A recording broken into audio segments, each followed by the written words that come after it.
The sounds of the bush, the calls of the wild, and the delicious indigenous flavors of Africa. The safari experience has it all.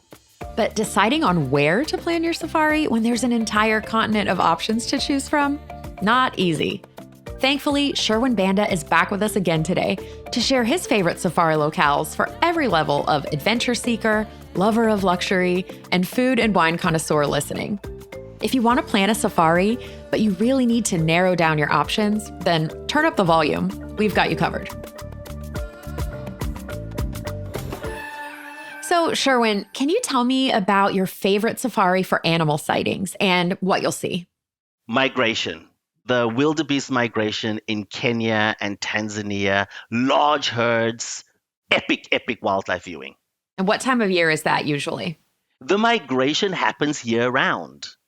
Regardless of time of year, you will get to see it. 85% of the migration actually happens in Tanzania. And then in between Tanzania and Kenya, there's the Mara River.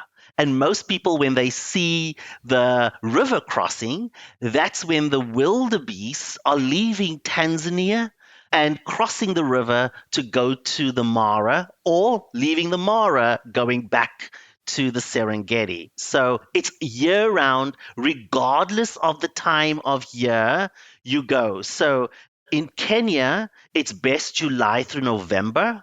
And in Tanzania, it is best December through June. Best safari for exploring unique landscapes. Let me give you my favorite, going to Rwanda. It's known as the land of 1,000 hills. And there are dormant volcanoes and also active ones. And so what makes the landscape so amazing is that these gorillas are in a forest and these chimps are in a forest. So you're going into a forest and having a completely different safari experience. And then you go to Akagera National Park where you can see the Big Five. And in between all of that, you have coffee plantations. And if you like coffee and tea, this makes such a beautiful landscape because not only are the rolling hills just simply iconic, they're different in every area of the destination. So yes, Rwanda for landscapes. Tell me about a safari spot for a rugged outdoorsy type. You can do that in any one of the safari regions, but my favorite is Zambia for two reasons. Zambia is often referred to as the last wilderness in Africa, and there are certain parts in Zambia that is so remote that a vehicle cannot pass through. So you are walking through the bush, or you're taking a canoe through the waterways.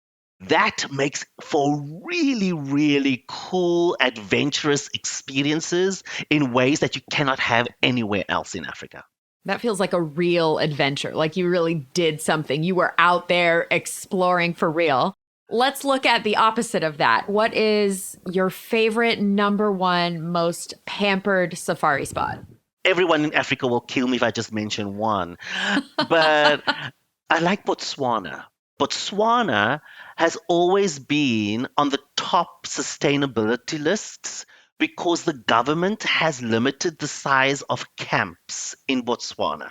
So you wouldn't see large numbers of people when you are out in safari. It feels like it's just you, the wildlife in the bush. I call it my high touch destination to be pampered in. And the luxury of the bush and the infrastructure and the comfort of the accommodations is simply world class.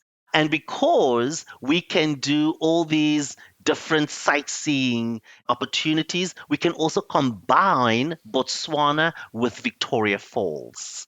And Victoria Falls, as you know, is one of the 7 greatest wonders in the world. And when you see it, you'll understand why. They call it the smoke that thunders because the volume of the water when it's in full flood It comes over that precipice and it lands at the bottom with a big, resounding, thunderous sound. It is a beautiful, beautiful, beautiful, beautiful place to visit. What place would you recommend someone go on safari if they're really into food and culture and cuisine, and that's the story behind it? South Africa. 100% South Africa. It has been voted a top destination for culinary experiences.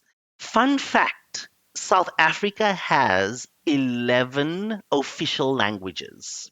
Each one of those languages comes with its own traditions, food customs, rituals, and flavor.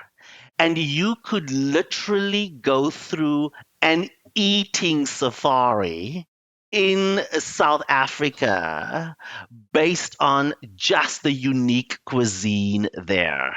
It is one of my favorite places to visit because South Africa also has one of the world's best wine producing regions. And if you are a wine lover like me, there are wine varietals in South Africa that you cannot get anywhere in the world because of the weather and climate and soil conditions. So imagine pairing wine and food and indigenous flavors and unique fynbos experiences and eating biltong, and it's a place you just have to go. Sherwin Banda, thank you for joining us. And thank you, our listeners, for being with us. If you're planning a trip, be sure to connect with a AAA travel advisor. Check out AAA.com/travel or visit your local branch. This podcast is a production of Auto Club Enterprises. If you enjoyed it, please subscribe and leave us a review. I'm Angie Orth. Thank you for traveling with AAA.